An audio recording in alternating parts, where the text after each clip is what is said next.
In 2 years, more than 40,000 people have been killed in Sudan.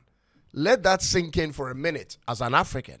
Africa Funder is a website which enables you to raise funds from people in the diaspora in order to assist with the completion of projects that would help to foster the growth and development of the continent. Raise funds for a range of diverse projects, whether it be for schools, classroom remodeling, healthcare services, or the next unicorn technology company. Sign up now and allow us to begin this journey together.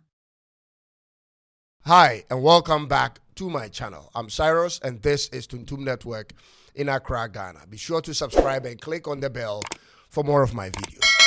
Ladies and gentlemen, does human life really matter in all places and for all colors of skin? I want to ask you this. Is there a real value on the life of an individual, especially when you come from certain countries in Africa? Because if one death is already too many, what do you make of 40,000 deaths? Deaths of women, men, and children for no fault of theirs. Because two factions have fought and killed all these people for control of government. And now it appears the country might just be divided in two again. If you remember, 14 years ago in July of 2011 was when Sudan was first divided in two after decades of fighting and killings. And we thought that would bring peace and stability to that region. But ladies and gentlemen, we got it all wrong. It couldn't, and it's about to be divided in two again for the same old reason. You have on one side the Sudanese armed forces led by General Abdel Fattah al-Burhan, fighting for the current state of Sudan, and General Mohammed Hamdan Hameti Dagalo of the Rapid Support Forces on the other side, fighting in the west and southern part of Sudan. General Dagalo's Rapid Support Forces continue to hold and operate in the large parts of western Sudan, especially in Darfur, as well as the southern Sudan. These two army heads, ladies and gentlemen, were once allies in a coup in 2021. But by April of 2023, tensions had boiled between the two, turning it into an open fighting. Their alliance collapsed and they started this war of territories. The reasons behind their fallout encompasses many speculated issues, including power tussle, which is obvious, failed military integration, economic control, ethnic divisions, and external forces, ladies and gentlemen. And this is where their struggle has landed the country of Sudan. Over 40,000 lives lost. The AU has just today called for a permanent ceasefire. So I want to ask you again, is there real value on all human lives or just some human lives? This is my fear for all African countries that have recently or are experiencing coups. I fear they might turn out to be like Sudan. The sad part of all these killings, ladies and gentlemen, is most of the people who are dying are civilians who happen to be caught in the middle of the open fires. And watching the live news today, there was a Sudanese woman who was interviewed in a video, who was sobbing, crying that their children are dying. They don't know what to do, ladies and gentlemen, where to run to. Food is scarce and prices are just ridiculously high.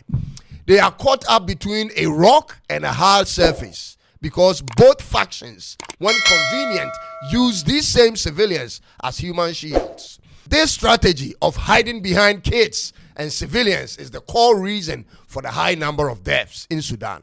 Children are constantly caught up in crossfires and many don't survive. Peace at this point is very hard to find. From all the way back in 1955, Sudan has never seen real peace. Their first war was fought from 1955 to 72 between the northern part of Sudan and the southern region of Sudan, which eventually brought them into breaking in two in 2011. This one country has had 20 coups from 1957 to now. 4 of those coups occurred from their time of independence to the end of 1972, and 16 coups from around 1972 to 2025.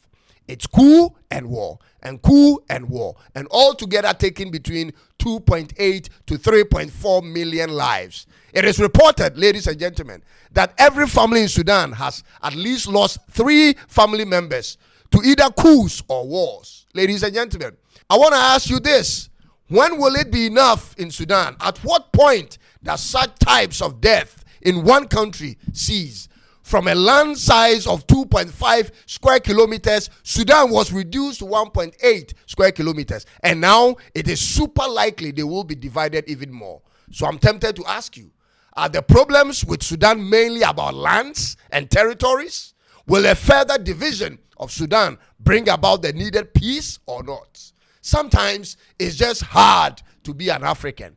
In your own country, amongst your own people, you see death and rape and attacks and gunshots every day. Like those living in Somalia, for instance. Every day a bomb will go off in Mogadishu. Gunshots are constantly heard in the city. And when you run to other countries, you become a refugee with all the challenges that comes with it. This is what I call the African dilemma. What do you do when the world around you is collapsing and you have no escape plan and no special skill set to work and provide for yourself when the need be? Ladies and gentlemen, what do you do? What do you do when you must run to survive, but you don't know where to go because you don't know where the enemy is camped? What do you do in that scenario when you have children with you and you cannot leave them behind?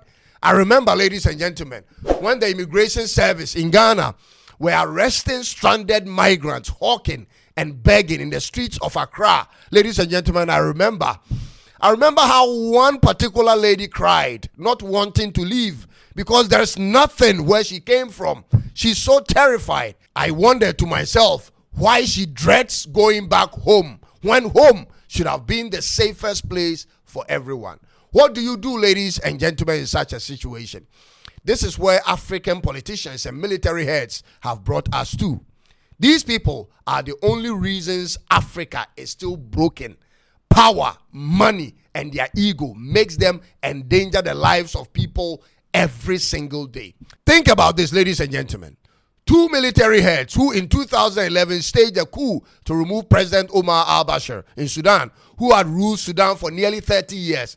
These 2 people couldn't agree in a space of 2 years and had to turn the country into this chaos, killing 40,000 people. Was it better they overthrew the long-sitting president or not? The political landscape in Africa sometimes gets so crazy and frustrating. You don't know what to make of it anymore at this point. The people who claim to be fighting for their own people will easily kill the same people when the need comes, and when they want to justify their egos, they kill the same people. Is this a normal thing? All over this continent, issues of ethnic and tribal conflicts are brewing everywhere. The least of provocations leads to fatal situations. Is this a normal thing, ladies and gentlemen? I believe we have to be considerate in our handling of immigration issues, ladies and gentlemen, and I'm saying it with a very heavy heart. Sometimes it's not just the fault of these people. The fact that they made it to where they are is a testament of their will to survive in the first place, in the face of death. We have to treat people on a case-by-case situation.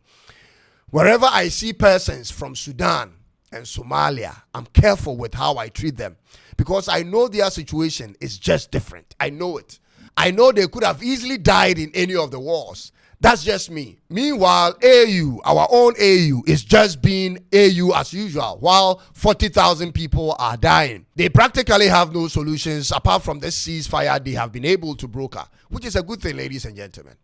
They don't have solutions because their individual countries have similar kinds of problems simmering. Ladies and gentlemen, AU army is under-resourced and undernumbered to meet all the wars happening on the continent. If you didn't know, Sudan will probably be divided in 2 again. Whether that happens or not, one thing I've observed in all wars is this. Unless one side achieves a decisive victory, the country may remain divided de facto, with governance fragmented along territorial lines.